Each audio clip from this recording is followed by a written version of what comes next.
साधनों से पाप का नाश तो होता है, लेकिन पूर्ण रूप से जीव पाप की प्रवृत्ति से मुक्त हो जाएगा ऐसी बात नहीं है। जैसे बड़ी बड़ी तपस्या, सबसे पहले तपस्या नाम लिया, बड़ी बड़ी तपस्या राक्षसों ने भी तो किया। हिरण्यकशिप हिरण्याक्ष ने क्या नहीं किया? क्या रावण कुंभकर्ण ने नहीं किया? क्या शुंभ निशुंभ महिषासुर आदि इन सब ने नहीं किया? क्या? लेकिन तपस्या करने के बाद पाप नष्ट हुआ, इनका पाप नष्ट हो करके जो है वो स्थिति प्राप्त हो गई, जिससे जो है भगवत कृपा प्राप्त करने में समर्थ हो गए और जिन देवताओं की आराधना की उनसे तपस्या के द्वारा शक्तियां प्राप्त कर ली, वरदान प्राप्त कर लिया, लेकिन स्वभाव नहीं नष्ट हुआ, फिर से प्रवृत्त हो गए, वहीं फिर से पाप में प्रवृत्त हो गए कि नहीं? क्यों? क्योंकि पाप की प्रवृत्ति उससे नष्ट नहीं होगी इन साधनों से। बोले पाप की प्रवृत्ति कैसे नष्ट होगी?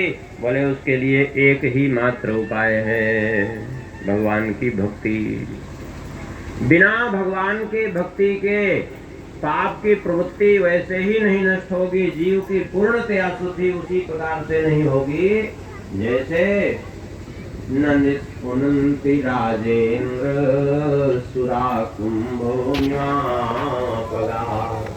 जैसे एक घड़े में मदिरा भर दीजिए और उस मदिरा से भरे हुए घड़े का मुख बंद करके आप ले जा करके उस घड़े को खूब मांझ करके गंगा जी के जल में धोइए, तो क्या हुआ? घड़ा पवित्र हो जाएगा? क्या नहीं, क्योंकि भीतर ही उसके मदिरा भरी हुई है, इसलिए वो घड़ा पवित्र नहीं होगा।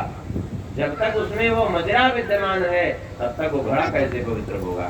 ऐसे ही बाहर की शुद्धि उसी प्रकार व्यर्थ हो जाती है जैसे घड़े को मान करके, मदिरा भरे हुए घड़े को मान करके भूलना। जब तक